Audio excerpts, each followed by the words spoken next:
Many people don't know about it. People were focused on UK, Canada, UK, Canada. Do you know that in South Korea, if you are living in that particular university, I won't advertise them here because they are not paying for it. That particular university, if you are living in campus, you can work 28 hours per week. And you divide it, now you know how many hours per day. But if you are living off campus, you can work on limited time. Just do your academic job.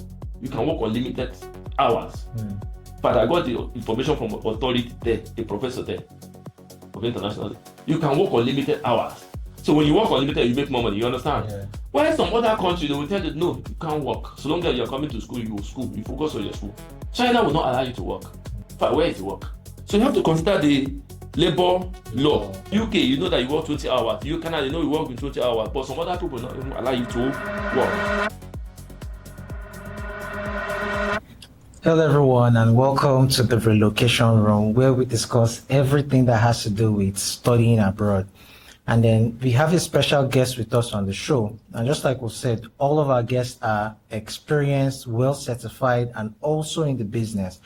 And in the person of Mr. Ifeanyi Azubuike, he is the director of Silverview International. And we're going to be having some interesting questions with him. Thank you very much, sir, for giving us the opportunity to speak with you.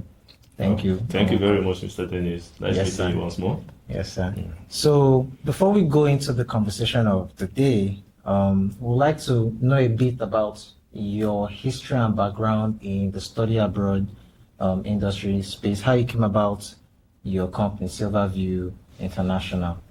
Okay, nice question from you. My name is Azubuike Ifeanyi. Nice to meet you. The director of Silverview International or Silverview Groups. I have about 4 companies, all related into education and logistics generally.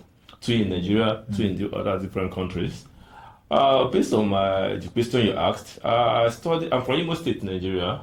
So I grew up in Lagos and came to Port Harcourt about 20-something years ago. First of all, I studied education economics. So initially, it was more or less like an incidental field. Most times they look at you that those that go into education are likely to end up being a teacher, and you know what the package is.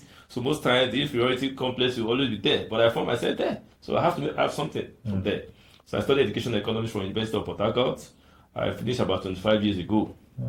So that is one. So after then, I taught in different schools. I taught about in 7 different schools in Port Harcourt here, including High Cast. I'm one of the founding members of High Cast International School and others. So I taught there. I taught in Manuel College of Commerce and a lot of them. So while on this process, I later worked with Meyer PLC as one of the sales director. But I've still not, the certification was not there. Okay. So later I traveled out to United Arab Emirates. There I studied business English. I had my advanced diploma in business English with the intention of going to another country. So that's where the urge of getting something exceptional came in. Now looking at the lapses we have in the educational sector in Nigeria, you come to realize that a lot of people are the certificate that we obtain in Nigeria here are not too valued or not too respected outside. I also been in Moscow, Russia. I stay in Russia. I stay in different countries, Bahrain, So almost all the places I travel to, like one of my experience in the United Arab Emirates, where I applied to teach, I discovered that it's like Nigerian certificates are not highly appreciated. But because of 1 or 2 reasons. Now you coming back here, you now realize a lot of things. Look at how our people here, when they write for you see how a lot of sorted students are paying money so that the teachers will help them to write the exam. Now, the international body know about all these things. You know how to let students pay bribe for lecturer in order to have second class upper, even first class, second class. So international body, they are watching. So how would they value our certificate? Sure. You understand? Now I realize that a lot of people are also going out to study abroad for a lot of reasons. So these are some of the things that push me. It's a problem that I observed, that I was trying to be a link, a bridge for a lot of people that have interest and to get them in the correct platform. So that's how the desire came in.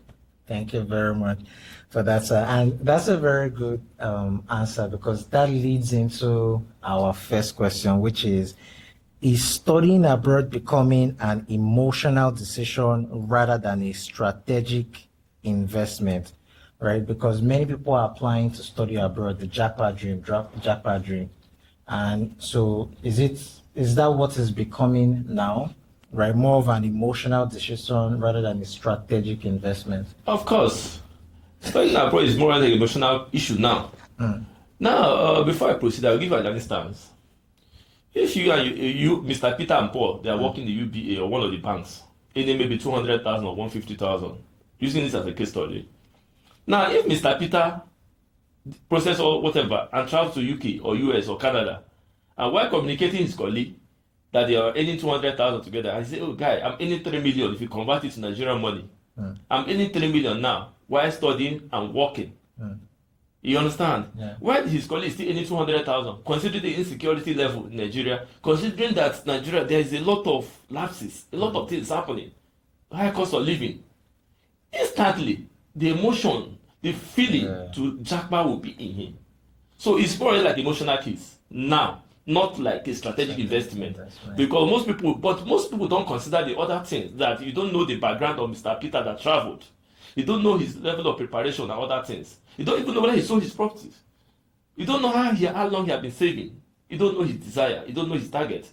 But even the fact that he has traveled and he's doing well, especially most time when we travel abroad, we snap picture in a very beautiful environment. I do it a lot. I do it a lot. We snap picture in a very good environment. We're eating in a very fine. You also check the skin. You see the skin will change. So the feeling will be there. I need to Jackpot. Especially when you hear a bad news, kidnapping here or whatever. The feeling of I want to Jackpot will also come up. So it's more like a feeling, emotional stuff, more than the strategic investment so far. Okay. So for those of you watching, what we're actually discussing is the study abroad plan every student should build before paying any fees or before, studying abroad. And that's why we're asking these key questions. Is it more of an emotional decision than a strategic investment? And that leads us to our second question, sir.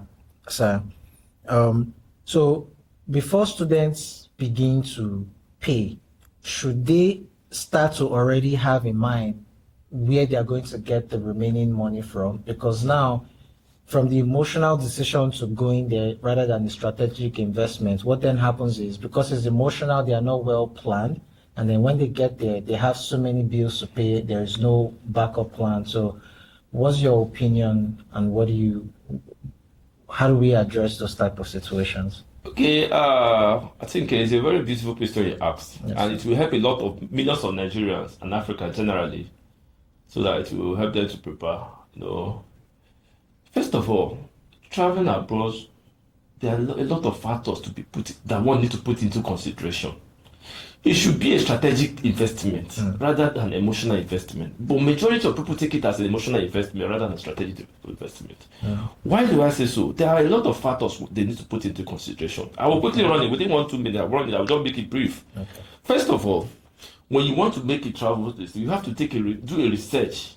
You won't say because Mr. Paul traveled to so country and he's sending cars and he's building, you want to go to that country. Let me use a case study of China. Okay. Now you see somebody that is in China. He traveled to China and he's a business, maybe he has a business background. You don't have business background. And you travel to China, you are looking for a job and there's no job. You finish studying and there's no job. So you need to first of all make a very good research about the country you want to go in. Make a very good research about the country, Secondly, organize your documents. I will be brief in this particular. Organize your document to know if you have all the requirements. Are you going for diploma? Are you going for bachelor program? Are you going for a postgraduate program, that is PGD or masters or PhD?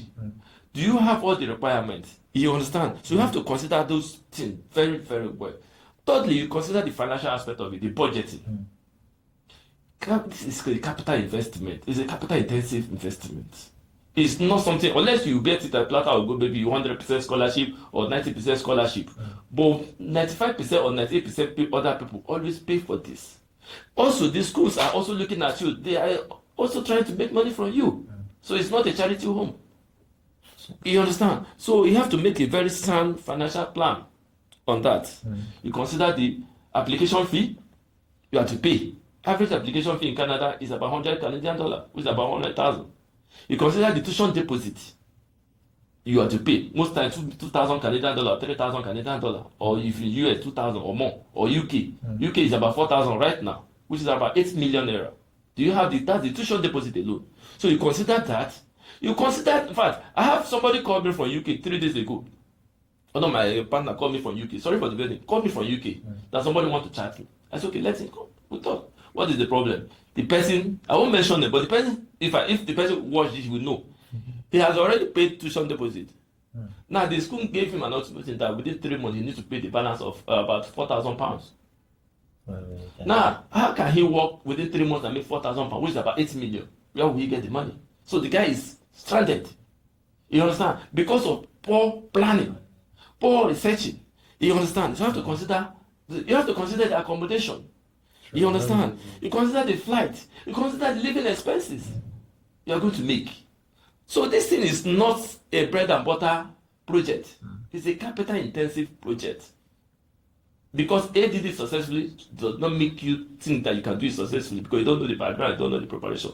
So you have to make a very sound consideration financially. Apart from that, you also consider, as I've talked about the accommodation, I talk about cost of living.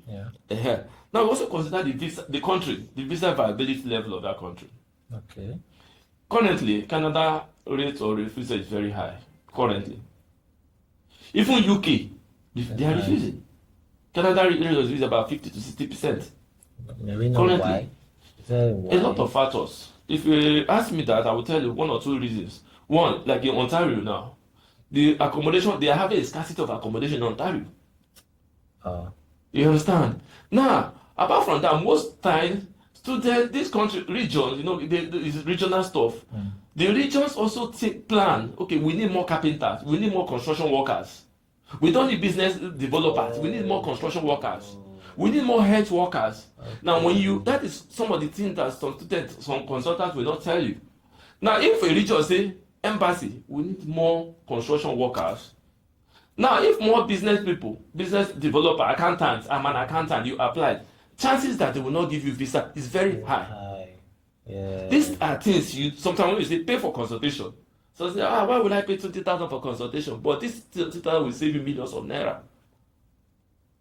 You understand my point? Now, if Ontario, or let me use another region, I say, okay, we need more construction workers, we need to develop our place. Now, almost all the people that apply for business management and account, even though you have 7 class or first class, whatever, you have all the proof of fund. There's every tendency that they may not give you the visa. Because it's not your skill needed. You understand? Because your skills are not highly needed in that region. But if you apply as a carpenter, and I'm talking to you now, if you apply as a carpenter in most places, your visa will be approved faster. Because you are in high demand. They need you more. Apart from that, some courses don't have post-study work permit. Like most private universities don't have post-study work permit. They don't give them. Even though they give them power, provisional attestation letter, using Canada as a case study. It's only public schools that they usually give. You understand? Now, when you apply for a course that they don't give post-study work permit, when the embassy look at it, they will not even give you visa. They will look for one excuse and give to you. Post-study work permit, meaning permission to work after study. Exactly. Okay. You understand? So when they look at it, this country, every country is selfish. Just like human beings. They look at it, do we need you? Do we really need you? True. So most people don't consider all those things. The only thing I want to study business, I want to study accounting, you don't think whether they need you. The people that you are going to also welcome you before making that move. You understand? I talk about visa viability. You also talk about labor law. Labor law, yes. You understand? When you talk about labor law, the country you are going into, or you are going to, do you know about their labor law?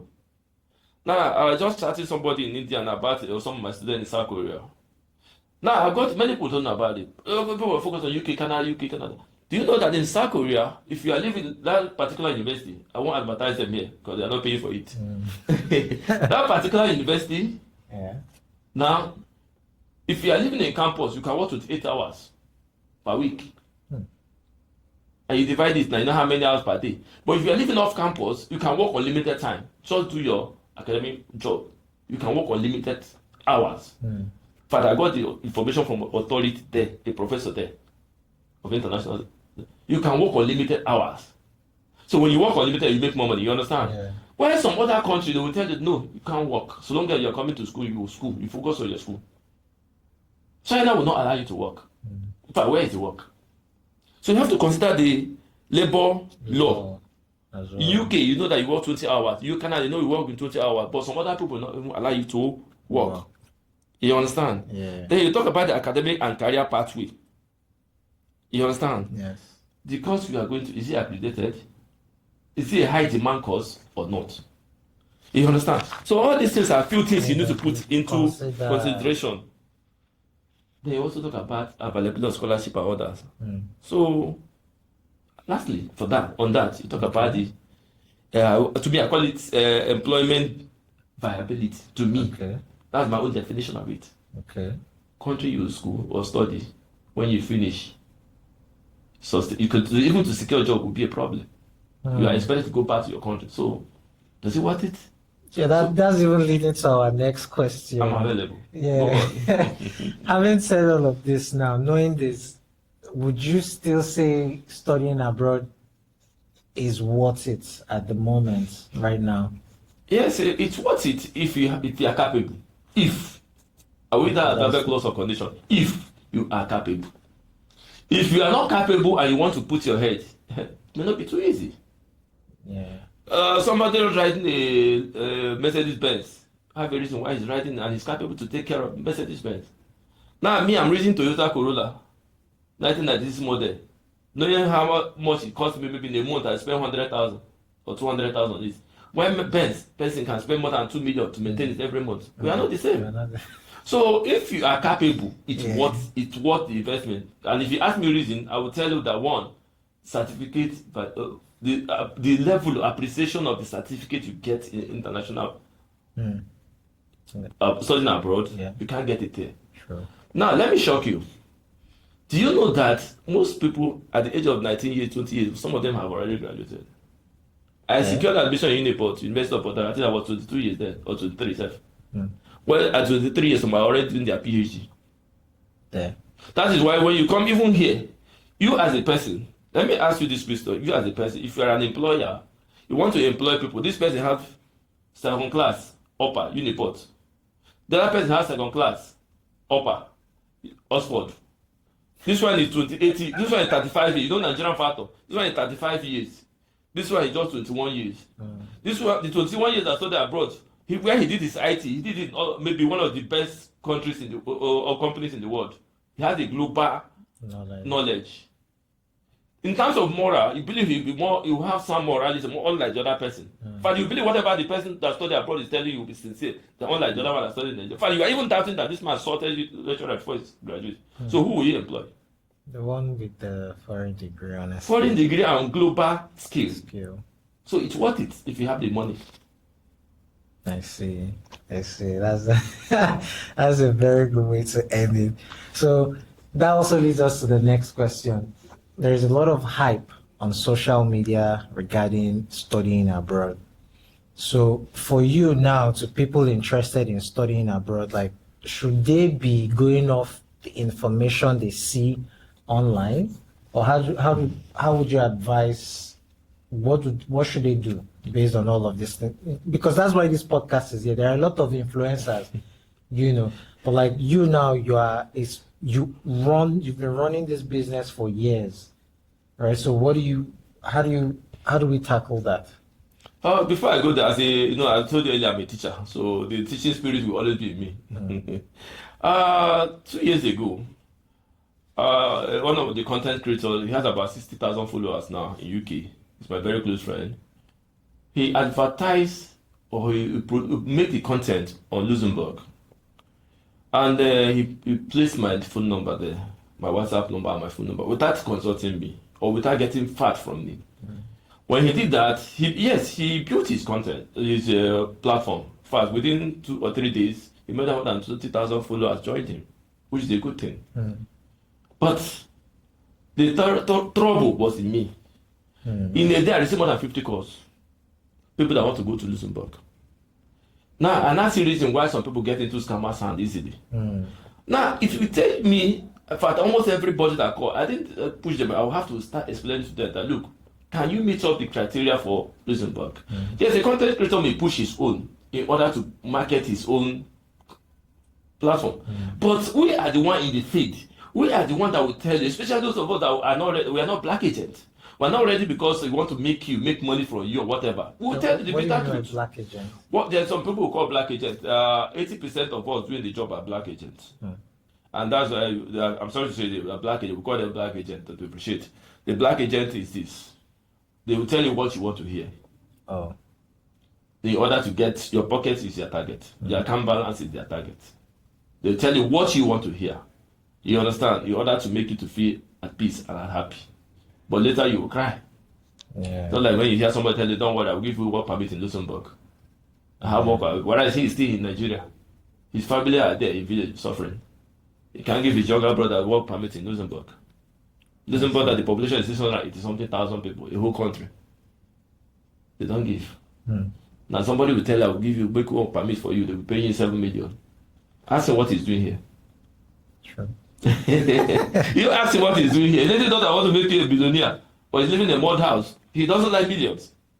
He's living in a mud house. He wants to make you a millionaire. Thank you for watching the show. So my name is Dennis and I'm a payment consultant with the Relocation Room. And what we simply do is we help our study abroad partners help you make your payments to your international school. And the advantage is that we help them save at least 80 to 150,000 naira plus on whatever payment that they need to make. So for you watching right now, if you're a student looking to make payment for your study abroad, tuition, IHS, visa, accommodation, living expense, no problem. Send us a DM, call the number on your screen, or send an email, and we'll send you a free quote. And one thing I can assure you is that your payment will help you save nothing less than 80 to 150,000 naira plus on whatever amount you need to pay to your school. So we look forward to hearing from you. Peace. All right, sir. So we have two more key questions we want you to help us touch on before we leave. So the question now is, who do we blame? The students or the study abroad agency or consultant when the student goes there and doesn't achieve, so there is the expectation he has here versus what it is he meets there. So is it the student in that information was given, they don't listen, or is it the study abroad agency or consultants now in that they don't give people the right information since there is high demand for, studying abroad right now?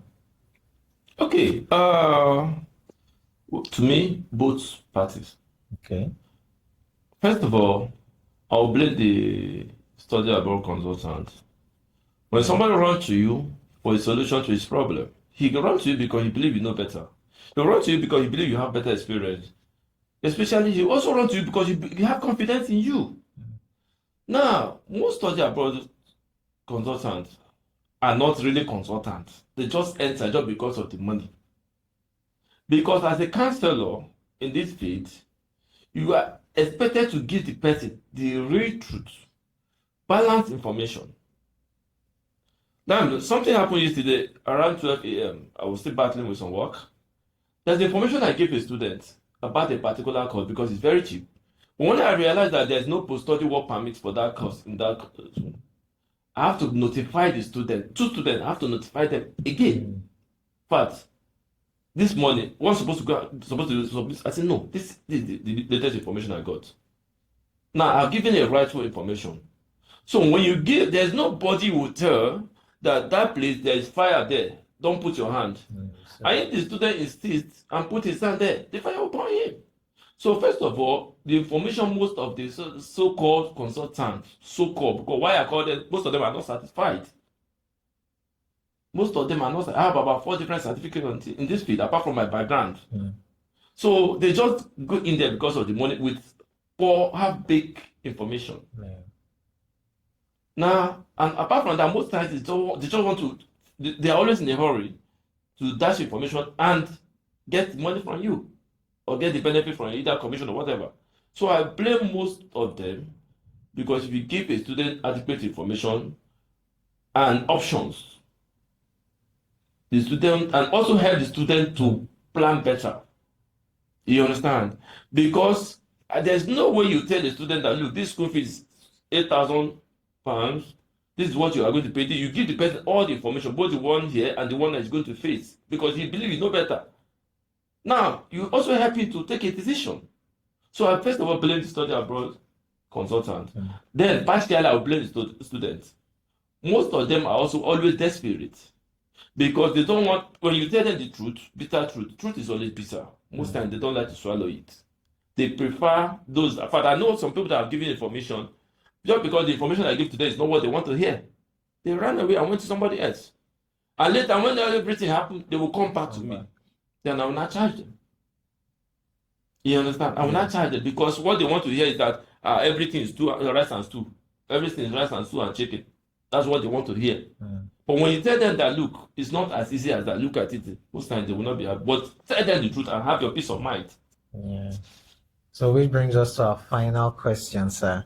So having said all of this, if somebody now is coming to your agency to say, I'm interested in studying abroad, what are the things they need to know now before they proceed? Just like the things you listed out, you talked about documentation, you talked about.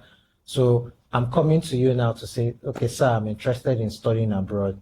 What is the process like? What kind of information should I be expecting to get from you? And what would you be expecting from me in return? Okay, it's a two-way thing. When you mention counseling, it's a two-way thing. It's an information things. We interact. You understand? Before I proceed, when you are going to your lawyer, you believe that you have to tell your lawyer the truth so that your lawyer will know how to defend you.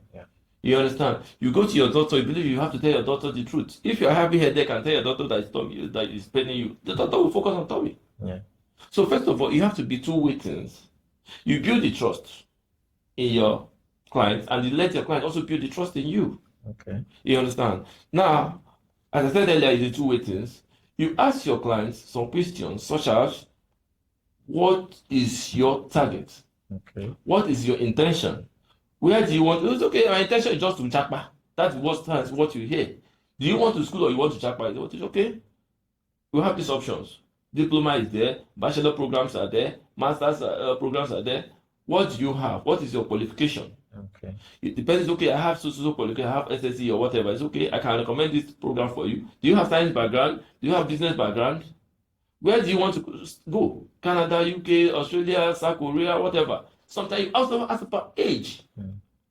Because sometimes people look at it that age doesn't matter. It matters. Most of the European countries, if you are 25, above 25, you can't get a bachelor program. Above 25. I didn't know that. Yes, I'm telling you authoritatively. If you're above 25, you can't get a bachelor. You may, if the school in one way give you admission, or when you come to embassy, they will deny you. It's their law. Most of the Schengen countries. Australia, if you're above 25 years, you can't get a bachelor program. But New Zealand, even though you are 200 years, they will give you whatever you want.